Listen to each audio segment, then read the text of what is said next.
Bonjour, bienvenue dans Vue d'ici sur 8 Mont-Blanc. Aujourd'hui, j'ai le plaisir de vous retrouver dans l'une des stations les plus connues des Alpes françaises, les plus atypiques aussi. Nous sommes à Avoria, une station imaginée il y a 50 ans par ses créateurs, mais qui reste toujours aussi singulière. Je rencontre Mickaël, le directeur de l'Office de tourisme, pour en parler. Il m'attend autour d'un petit café. A tout de suite, c'est Vue d'ici.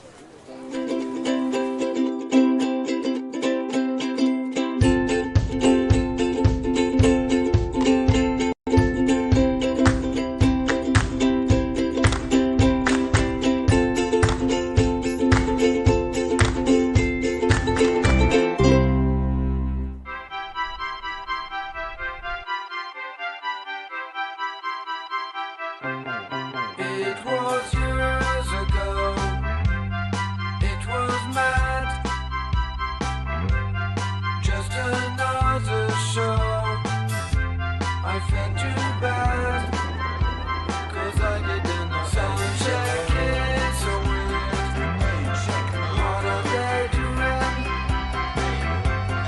They drank all the beers before we ate, and how the show is gonna be. I was in the air, we were singing loud, and it was so intense that I thought I was about to cry. And then Jeremy said, let's go. On est dans l'un des endroits emblématiques d'Avoria, l'un des premiers bâtiments. On voit d'ailleurs derrière vous toute l'histoire là. Oui, c'est ça. Bon, Avoria, ça s'est construit déjà en 66. Il faut savoir que Jean Vuarnet, Gérard Brémond et Jacques Labro, qui ont imaginé ce concept totalement atypique dans les années 60, ont voulu évidemment créer le premier bâtiment. C'est le lieu mythique d'Avoria, ou le premier hôtel, l'hôtel des Dromons, qui finalement, on le voit autour de nous, transpire et respire l'histoire d'Avoria, y compris à travers le Festival du film fantastique, qui pendant 20 ans, un peu plus de 20 ans même, a alimenté Avoria, qui fait qu'aujourd'hui, c'est une des stations, parmi toutes les stations des Alpes, l'une des plus connues dans la mémoire collective des Français. Comment Avoria est arrivé ici? Il n'y avait rien. Oui, c'est vrai. Au départ, en tout cas, surtout qu'on est en haut d'une falaise, l'accès était extrêmement dur il y a 50 ans.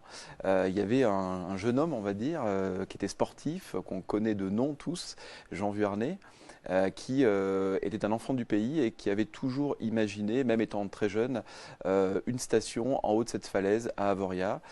Et je crois que ça a toujours été une obsession pour lui, en tout cas une vraie volonté de pouvoir imaginer une deuxième station sur la commune de Morzine.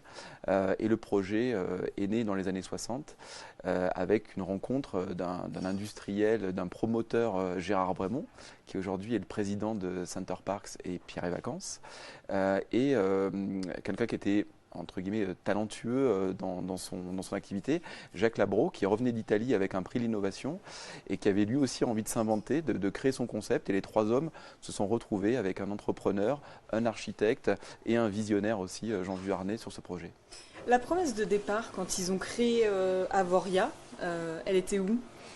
La promesse de départ, déjà, c'était d'arriver à avoir une station qui était plus haute, effectivement, que Morzine, en complémentarité. Il n'y a jamais eu notion de rassembler réellement les deux stations, mais plutôt de trouver un équilibre entre Morzine et Avoria.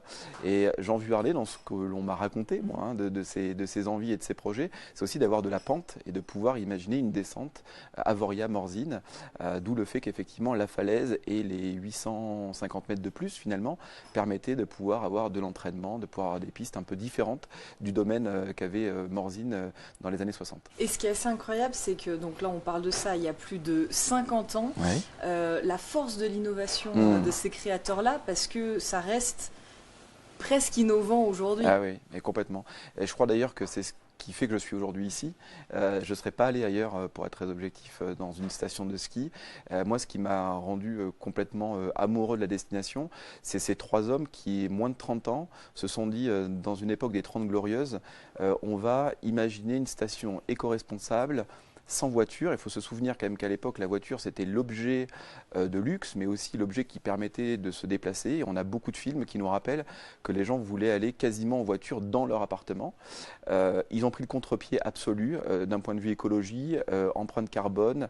Ils ont fait venir des rennes, puis des chevaux, parce que le lichen n'est pas omniprésent à Avoria, donc ça il fallait le savoir dans les années 60, mais ils ont imaginé vraiment un concept unique en Europe. On va aller faire un petit tour dehors, mais avant un mot sur cet endroit. C'est un endroit que je crois que vous aimez bien, c'est Oui. vous qui l'avez choisi avec pas mal de souvenirs et une vraie personnalité. Oui, alors je l'ai choisi déjà aussi, comme on dit, ne pas trahir la promesse de ceux qui l'ont inventé, aussi en hommage voilà, à ces trois visionnaires. Mais je l'ai choisi aussi parce que je crois qu'il dégage véritablement ce qu'est Avoria. Ça a une station d'un côté avant-gardiste, mais aussi qui a un véritable héritage. On voit ici la partie bois, mélèze, tuiles, les arrondis des années 60 avec une décoration voilà, très art déco finalement. Et je crois qu'Avoria, c'est ça, c'est finalement être capable de se réinventer aujourd'hui. Et je vous parlerai peut-être de projets futurs. Mais c'est aussi ne pas oublier le passé parce qu'on s'appuie complètement, le socle, la base même de notre réflexion aujourd'hui en 2019. C'est vraiment cette réflexion sur ce qui a été imaginé et comment aujourd'hui on peut le faire performer. Bon, on termine le café, on y va. On y va.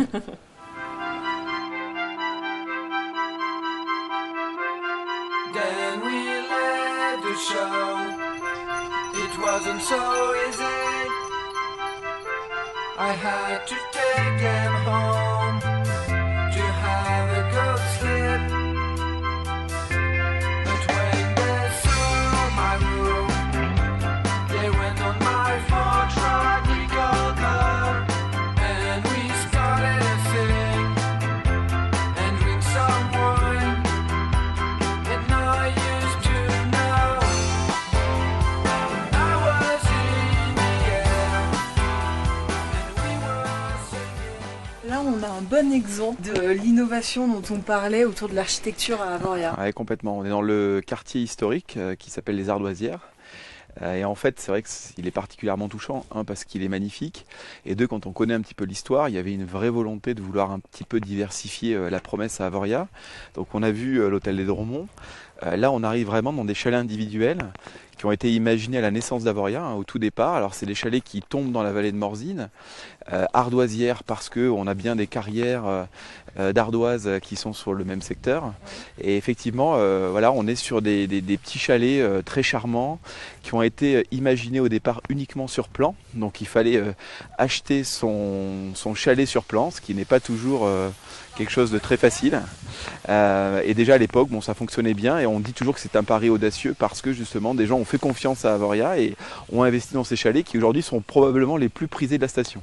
Avec une architecture reconnaissable, atypique, on ne voit ça qu'à Avoria. Oui, on voit ça qu'à Avoria. Alors déjà, c'est lié, on va dire, au bois et à ce côté extérieur très, très graphique, très visuel. Et puis après, il y a cette identité qu'on retrouve partout parce que qu'on soit sur des hôtels comme les Dromons, sur des chalets ou sur les premiers bâtiments qui ont été construits, qui s'appelaient Mélèze et Séquoia, on a toujours cette même identité visuelle et c'est ça qui fait aussi la cohérence de la station. Déjà à l'époque, les transports n'étaient pas ceux d'aujourd'hui, donc il y avait toujours une volonté d'aller au plus simple et d'utiliser finalement ce qu'il y avait autour de la station. Donc les Mélèzes effectivement et le bois de Mélèze a été utilisé en premier, tout comme l'ardoise, on retrouve aussi l'ardoise Avoria omniprésente et aujourd'hui ça continue puisque le développement de la station a fait qu'on a continué à utiliser ces codes et finalement cette même philosophie.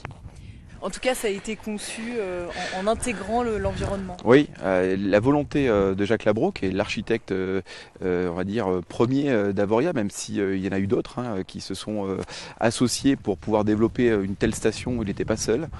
Mais il n'empêche que Jacques Labro a quand même été fondateur sur ce sujet-là.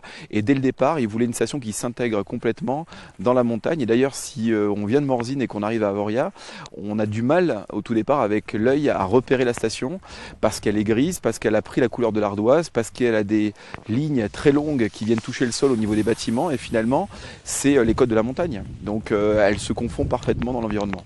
Et vous l'avez cité, il est encore là, c'est-à-dire qu'on ne fait pas n'importe quoi. Il y a des projets, on va en reparler, mais toujours dans le respect de cette histoire-là. Oui, Jacques en particulier, c'est quelqu'un qui aujourd'hui est systématiquement consulté sur l'ensemble des projets, déjà dans un point de vue de cohérence, d'histoire, mais aussi pour apporter sa vision, puisque ce qu'il a finalement défini il y a 50 ans, je crois qu'aujourd'hui il sait toujours ce qu'il veut et surtout ce qu'il ne veut pas. Donc ça reste toujours une vraie caution aussi de construction, de savoir qu'on est bien, comme on disait, dans l'ADN de la station.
Quel beau gosse. Le grand charme d'Avoria, c'est ça aussi. C'est pas du storytelling pour faire beau, Avoria a été imaginé avec l'animal. Donc ça c'est quelque chose qu'il faut quand même bien comprendre, c'est que Avoria sans l'animal, ça aurait plus tout le même charme et surtout c'est conçu pour les chevaux. Donc aujourd'hui on a 25 cochers, on a 100 chevaux qui sont globalement actifs et réveillés de 7h à 20h. Après pour l'animal c'est plus dur, il y a une rotation toutes les 3 heures, donc c'est une vraie logistique déjà au niveau des écuries. On s'en rend pas toujours compte quand on prend un cocher à Avoria, mais c'est une vraie logistique. Et puis bon voilà, donc aujourd'hui le cheval peut, j'allais dire, se déplacer dans l'intégralité de la station. Et là on voit qu'on est vraiment dans ce que diront certains le nouveau Avoria. En réalité on est au cœur de ce qu'est aujourd'hui Avoria, puisqu'il était plus bas il y a quelques années, côté de Romont où on était. Aujourd'hui on est vraiment au centre de la station. D'un point de vue cérébral, souvent on parle du détox. Je crois qu'il y a une notion de détox quand on vient à Avoria, c'est qu'au bout d'un jour ou deux, on oublie complètement ce qu'est l'urbain et ce qu'est la voiture. Et ça fait du bien, donc je pense que réellement c'est une des grosses valeurs ajoutées de la destination. Alors on a pas mal parlé innovation, l'idée si j'ai bien compris c'est que ça continue. On a croisé quelques chenillettes, les chevaux ne peuvent pas tout transporter. C'est ça. Vous imaginez la station de demain? Mon prédécesseur avait engagé un énorme travail par rapport à ça. C'est vraiment d'imaginer ce que l'on sera demain. Et quand on dit demain, c'est pas forcément à 3 ou 5 ans, mais c'est à 10, 15 ans, 20 ans. Aujourd'hui, on est obligé de repenser. Alors l'électrique, on en parle beaucoup. Nous, Office de tourisme, on est équipé déjà tout en électrique au niveau mobilité, motoneige, avec des prototypes. On a des sociopros et y compris des hébergeurs qui sont aussi en électrique à Avoria. Et je crois qu'il faut aller plus loin. Donc sans trahir quoi que ce soit, on s'est rapproché d'un opérateur français très important qui délivre et qui produit l'électricité. Donc je pense que tout le monde reconnaîtra l'opérateur pour imaginer effectivement ce qu'on peut faire ensemble au niveau prototype et développement, que ce soit en électrique ou en hydrogène. Et puis on a aussi des partenaires aujourd'hui qui nous accompagnent. L'été sur le vélo électrique, il y a une extension énorme, mais aussi l'hiver, on fait des randos en fat bike avec des vélos électriques et puis avec des partenaires qui développent des prototypes électriques. Avoria demain, à quoi ça ressemble? Alors Avoria demain, pour parler que de projet, donc on va le mettre au conditionnel, mais c'est évidemment une grande réflexion dont on voit souvent dans la presse l'arrivée du Club Med pour 2022. Donc ça, monsieur le maire en dira probablement plus, mais en tout cas ça fait partie des vraies ambitions. Il y a surtout là un appel à projet qui est soumis à la population sur un gros porteur qui ferait Morzine-Avoria et qui finalement réunirait les deux stations jumelles pour n'en faire qu'une seule, entre guillemets, une mobilité plus simplifiée. Nous sommes la même commune, mais avec deux promesses différentes, ça serait probablement bien de pouvoir les réunifier.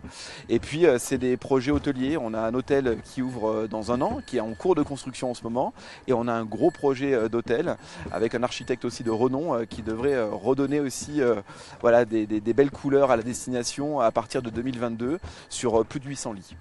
Avec une contrainte, vous avez déjà été récompensé, labellisé plusieurs fois pour votre politique Oui. environnementale et pour voilà, l'ensemble de ce dont on a parlé tout au long de cette émission.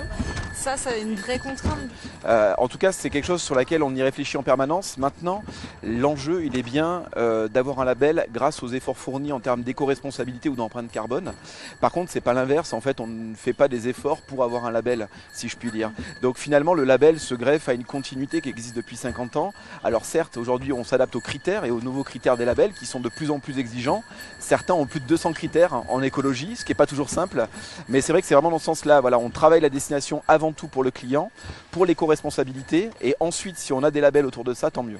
C'est ce qui fait le charme et le succès d'Avoria depuis plus de 50 ans. Et je crois que ce qui pouvait être à un moment donné absent de la mémoire collective ou même parfois ringardisé, aujourd'hui devient très tendance. Et Avoria bénéficie depuis quelques années vraiment d'un engouement pour ce côté retour à la nature, retour aux sources, aux fondamentaux et aussi à cette vision de préservation finalement, de préserver la planète ou en tout cas d'y contribuer. Une petite dernière question avant de vous laisser. Qu'est-ce qu'on peut vous souhaiter pour les 50 prochaines années? C'est une difficile question. Mais on va dire qu'Avoria aujourd'hui s'inspire aussi ailleurs, dans d'autres pays, en France aussi, grâce à des stations qui ont une vraie caution. Et bien j'aimerais aussi que ces mêmes stations finalement s'inspirent aussi un petit peu d'Avoria sur ce côté éco-responsable. Et puis peut-être de revenir encore une fois à l'original, c'est-à-dire de retrouver de l'animal, de retrouver une vraie promesse montagne comme on l'aime. Et je pense aussi que les clients l'aiment. Donc c'est peut-être ce qu'on peut souhaiter dans les 50 prochaines années, c'est qu'on soit capable de tenir cette belle promesse. Merci beaucoup, Mickaël. Merci, en tout cas, pour à bientôt. visite. Merci d'être venu. Avec plaisir. Et puis vous êtes Avec le soleil. ici chez vous, hein, revenez quand vous voulez. Merci beaucoup. À bientôt. Allez cocher. C'est la fin de cette émission. J'espère que cette petite visite au soleil et à la montagne vous a plu. On se retrouve dans quelques jours pour un nouveau numéro de Vue d'ici sur 8 Mont Blanc. À bientôt.